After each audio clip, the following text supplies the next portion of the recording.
This report, this Making Value for America report, is quite a uniquely different report.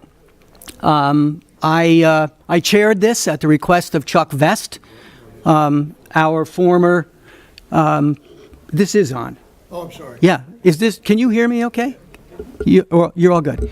The former president of the National Academy, unfortunately Chuck has passed away a few years ago, and I actually refused to do this study because it was headed in the wrong direction. It was headed in the direction of simply another manufacturing study. And being a digital person, came to the realization that everything has changed, and including creating value for America, in America, for America, if I can say that a few times, to make sure you understand what my bias is here. So we came up with this approach, which is a Making Value for America approach. The question isn't simply embracing the manufacturing future. The question is the role of technology, and more importantly, the role of work. Work is something that needs to be thought about in terms of how work flows and why work flows. It was an august group of people, about 20, represented small businesses, large businesses, academe, government, and labor. We had one of the executive vice presidents of the AFL-CIO on this study. It took us about 18 months to get through this. There is material outside for you to take if you came early. We brought it a little late.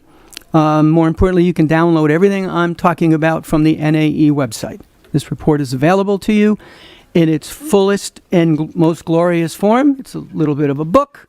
We've got a shorter version for those who like to read fast, and then we published our own perspectives on this in the NAE Fall Bridge magazine as well. So what's going on here is the real question. You understand all of this. Everything is changing. Technology is enabling everything. We're living in a digital world where digital dominance and capability extracts a premium. When we think about jobs, we can't be thinking about jobs that were. We have to be thinking about jobs that will be, because the jobs that were really have very little value for America. The exciting parts of this is to continue to build an innovation-driven economy that allows us to build value on top of those innovations, not just innovated in America, but delivered in America.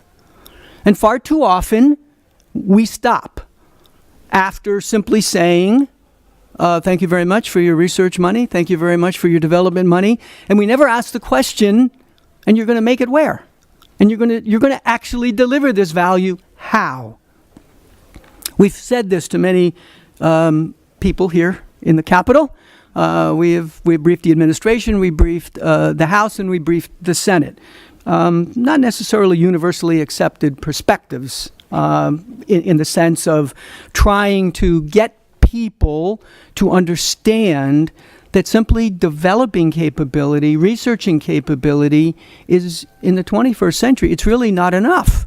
We have to be able to deliver the value associated with that. You understand this slide very carefully, so I'm not going to pontificate on this. The fact of the matter is, for any given thing, there's less human content in that thing, and therefore we need more things in order to put mid-skilled America back to work.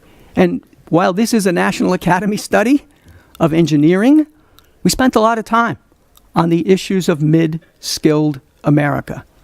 That's where the core issue that we have unearthed in this study, and I strongly recommend you take a look at this and form your own opinion about what you think about mid-skilled America.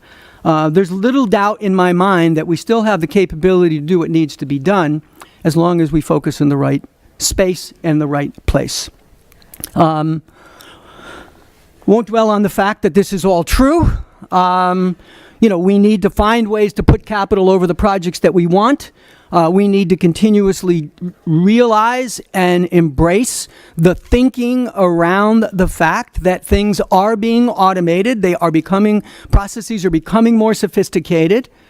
And that doesn't mean that all the displaced workers have no place to go.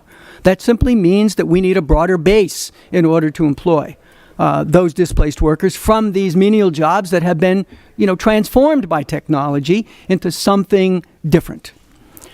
I've only got a few minutes.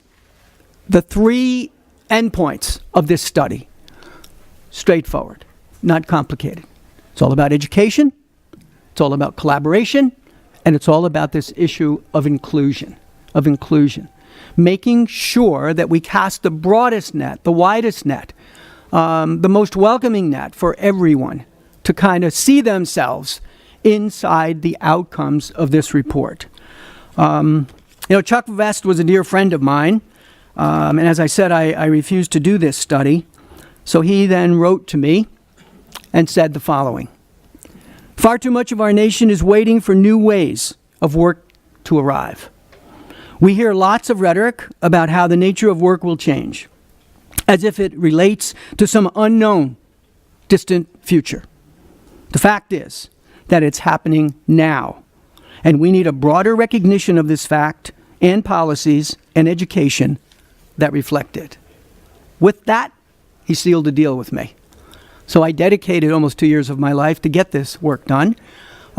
We are going to continue this work. We are putting together a follow-on study to become even more specific about what to do about mid-skilled America from a government, from an education, and from a industry perspective. And with that, and being respectful of my other panelists, I will stop and happy to take your questions at the end. Thank you, Mr. Chairman. Thank you, Nick.